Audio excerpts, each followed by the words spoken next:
Catus Maximus here. So we have one of the relatively newer, I think this is the 2000s. I have not found a, oh, I did find a date. More recent than I thought. That's 2007, and yes, this is a Hispanic, Mexican-built Porter cable. So this is the part of the first generation of Porter cable tools that were, or I should say, when they stopped making them in America. At least their major tools. Started with these and then moved on to their routers and other various tools. The Porter cable Tiger saw and their recip saws have been around for a long time, ever since the Rockwell era. I kind of like those saws. They've all had orbiting since the 1980s.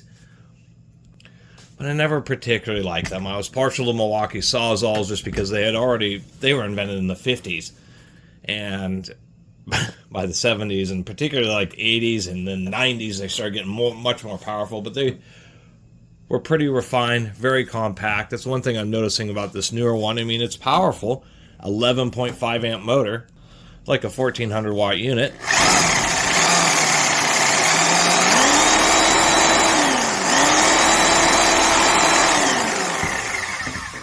And this one doesn't have many hours on it, and certainly sounds pretty good. Decent variable speed, but it's just so bulky. I don't understand why the gearbox has this extra width. And I don't know, the orbiting function doesn't need to add this much extra bulk, even compared to my reasonably sized hands. This is just it's chubby. That's the easiest way to say it. It just seems like overly bulbous for what it is. And that isn't my biggest criticisms. Now, I've had on my various Milwaukee Sawzall videos some comments, people, the Tiger saw is the best, or this is the best.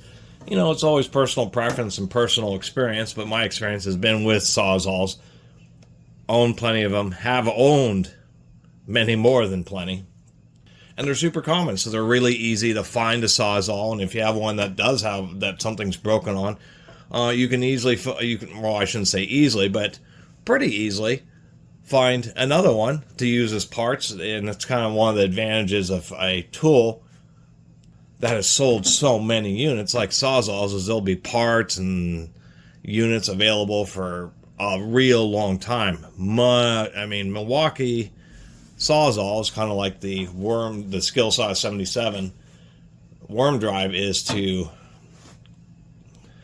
framing saws. They sold more Sawzalls than everybody else combined. I think Makita is actually number 2, and even getting onto that point, Milwaukee was the first to have a true counterbalanced recip saws. I don't think Porter cable ever did. I know Makita, I think more recently, like 10 years ago, 15 years ago, came out with their AVT series. And I think Hitachi also had a counterbalanced recip saw, but it was pretty rare. Manufacturers, I don't think Bosch did, and Ryobi and Ridge and those other manufacturers, and Porter cable for that matter too, because the counterbalance mechanism adds a lot of extra weight, and they just felt that the orbiting was going to be better off. So anyway, besides that, the real issue I've had, even with the older ones which had the metal switch, and I actually recently saw one of those at a thrift store, but I was not going to pay 20 bucks just to, I only paid 15 bucks for this one, and that was like make my one video, and I figured this was a slightly newer one. It works great, and I think I'm just going to end up donating it. It was actually a pretty cheap estate sale find. I have not had very good luck this year on estate sales. And this wasn't like a particular person who had a lot of tools. They just had a few basic tools, and 15 years ago decided they needed a recip saw and ended up with this one. But a lot of the things that I did not like, and it'll be better off if I pull out the shoe here, is one, the spring's pretty weak on the quick release collet, and there's definitely forum posts a lot more about the blades slipping out of this than out of the Milwaukee's, just because you really had to make sure to keep this lubed up, otherwise it just wouldn't rotate enough and the blades would pop out. It's really just not as good as Milwaukee's design.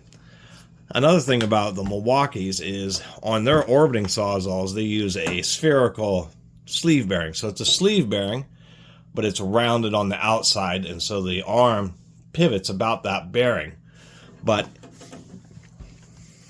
it can't physically move up and down like this.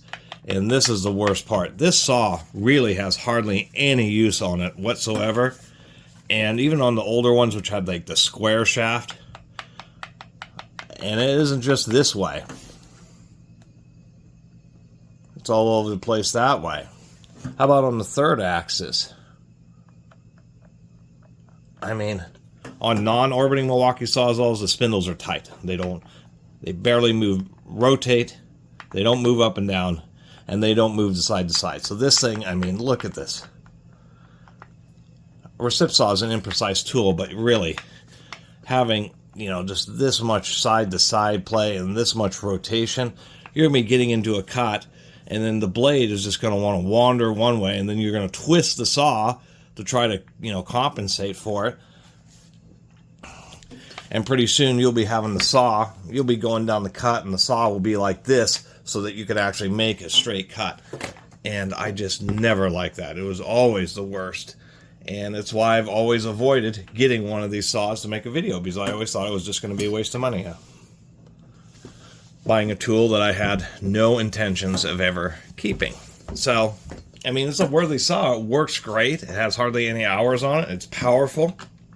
But it's not one that I'm going to keep.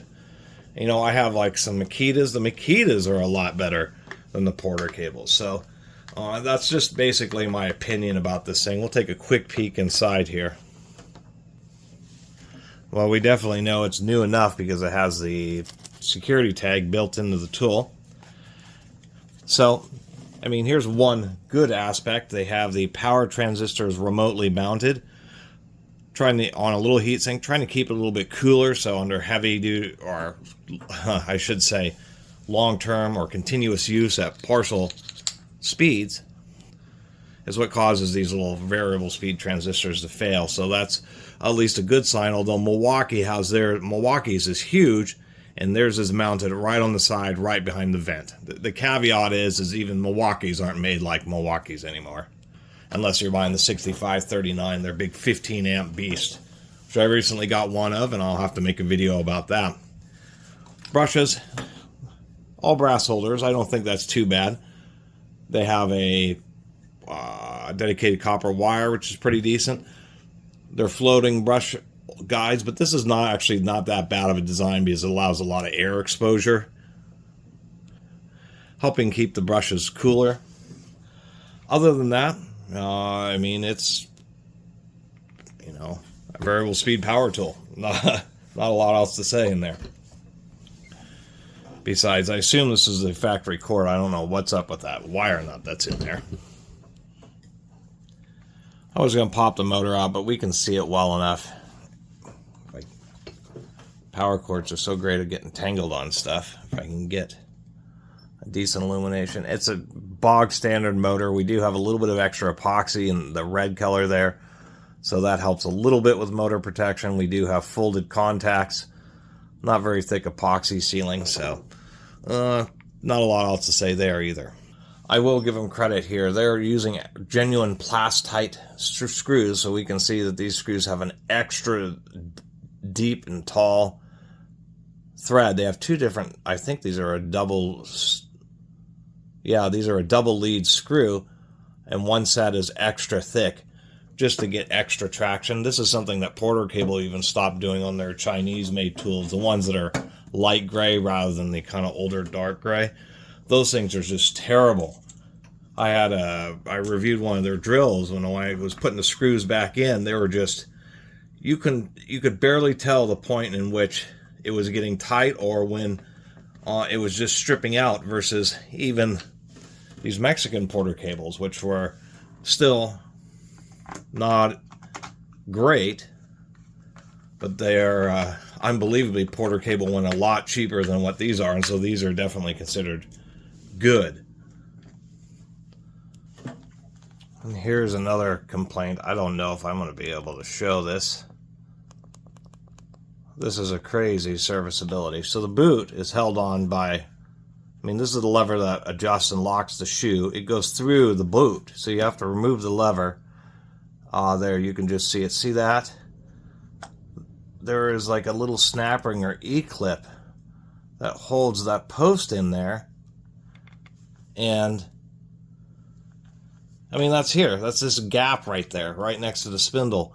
And you can pop it out, but man, putting that thing back on there is just going to be a nightmare. I'm going to tear this down, but I may, if it becomes too frustrating to get that ring back in there, that's just like a terrible serviceability. You should have had just like a little hole or something where you could have accessed it on this side, or better yet, just had the rod be held in place and then had the little lever screwed on so you could pop the lever off and work the boot kind of over the stub that's remaining. But in this situation, for such a simple little thing, it's kind of a super frustrating. Getting it off is going to be frustrating, and snapping that thing back on is going to be, trial of patience.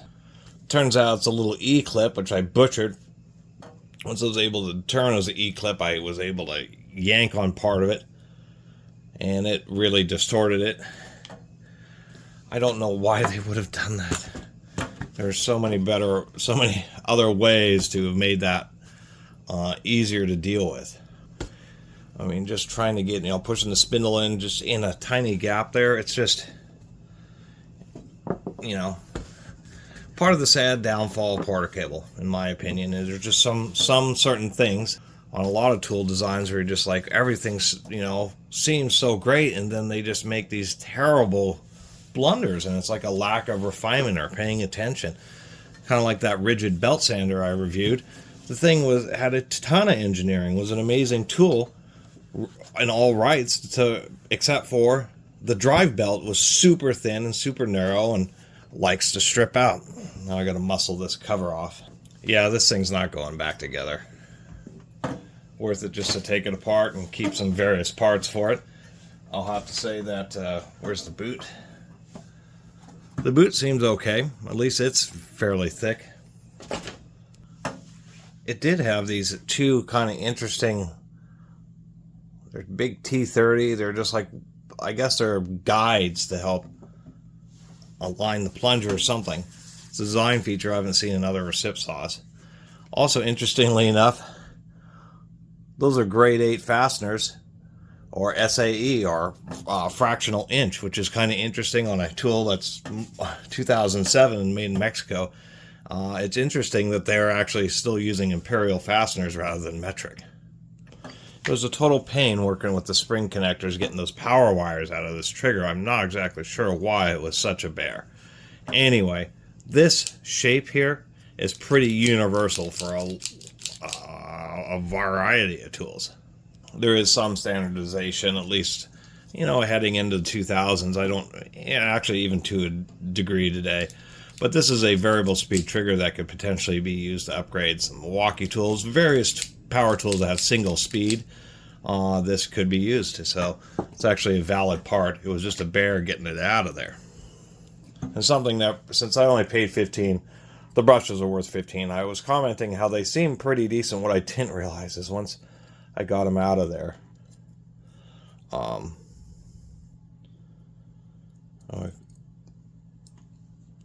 here we go. I didn't realize that the brush is this huge unit. These are pretty expensive online, like $25 or something, $30.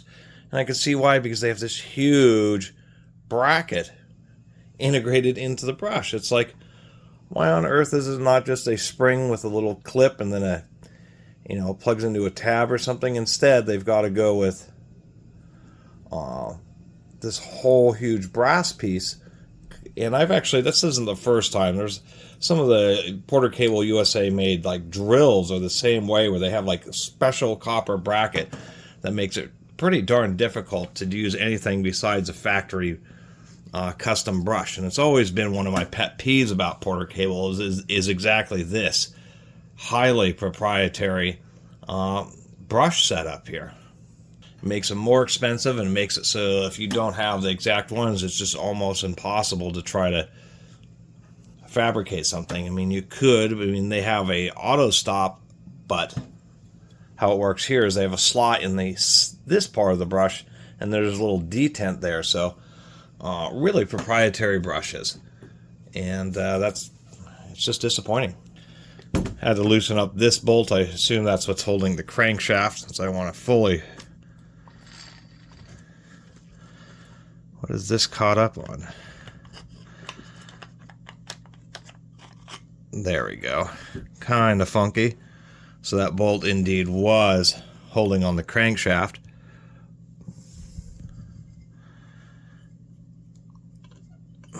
And what I don't understand... Oh, I see.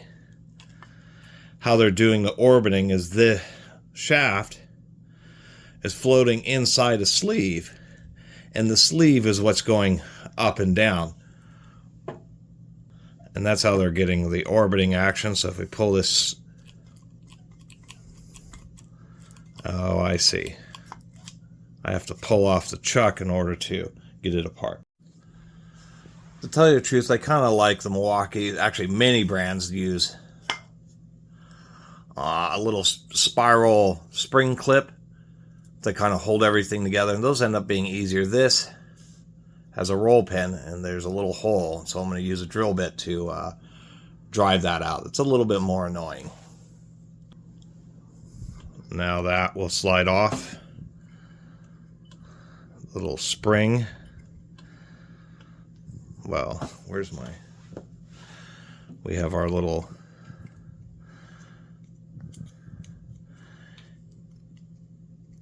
detent here.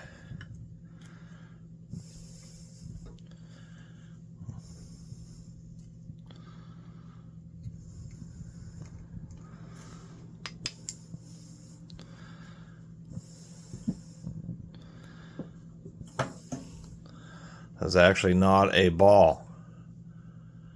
It's custom manufactured. It has a flat ring and then two little nubs.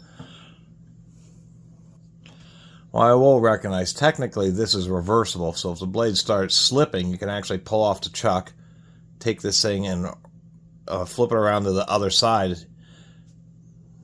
Although that's debatable, because you can see how the, come on camera, the blade tip kind of wears in, so once it's ground through the end of that, even if you do flip it over, it may not push in quite far enough to really lock the blade properly, but it may. At least there's an option for that. So here's our plunger, and these weird bolts on each side supported the plunger on the hole, so that's what was the pivot point. Just a different design where Milwaukee just relies on the bushing on the rod itself. So this is probably just a little bit of a heavier system. Oh, I have to get that spring off before I can get this apart. Finally. Everything's a little bit of a bear on this thing. I'm just finding it a bit annoying. So how the plunge rod, there's a slot in the bottom of the sleeve, and then the plunger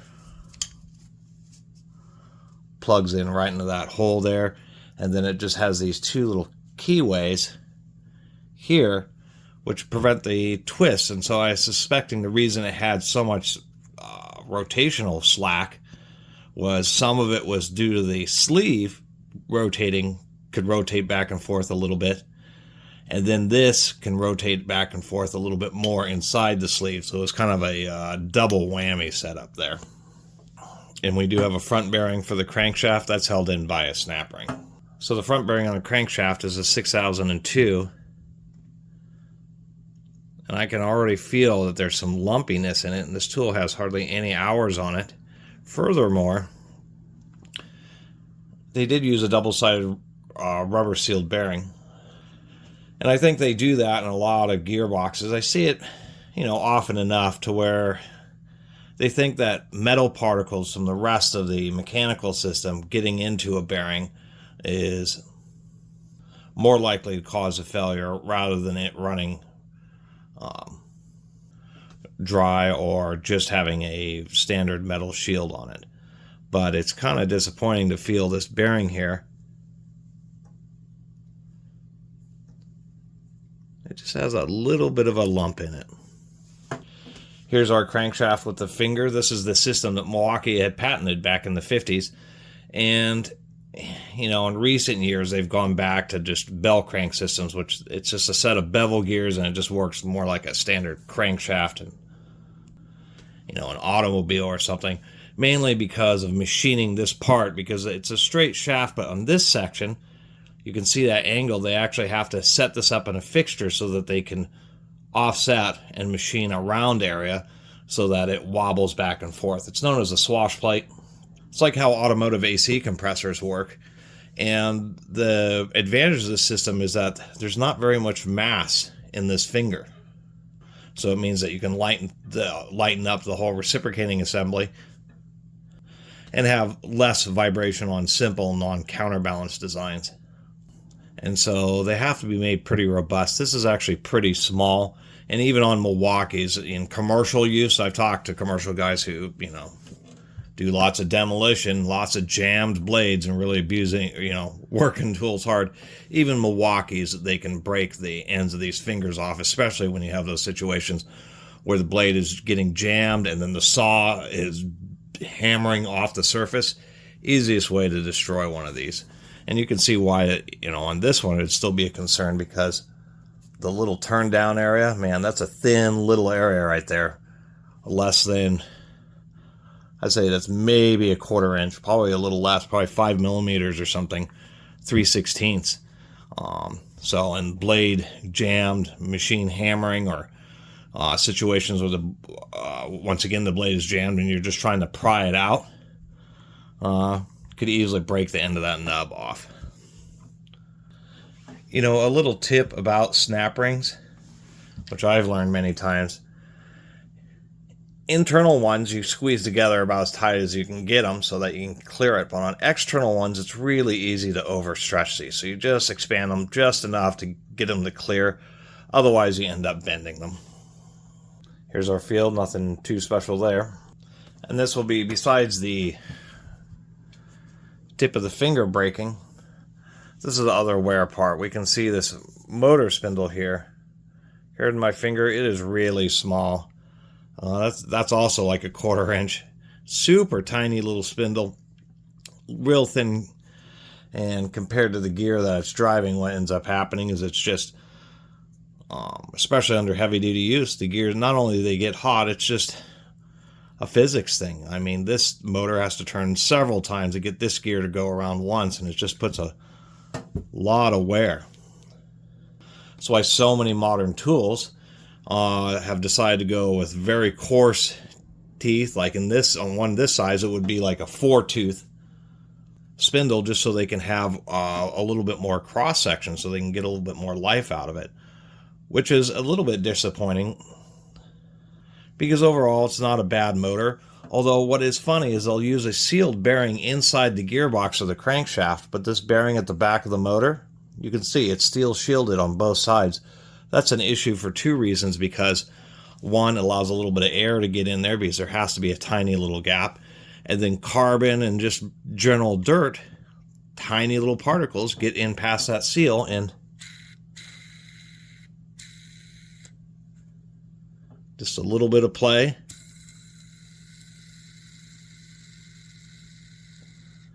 and this tool has very little use on it, and this bearing is already on its way out. They are doing the rubber cup thing on the back bearing, so when it does seize up, it'll spin inside this cup instead of destroying the plastic housing. But nonetheless, it's a disappointment. It's, you might say design to failure. It's just a way of really cheapening out on something that means a matter of, I'm sure, just a few cents, the difference between a shielded and a rubber sealed bearing.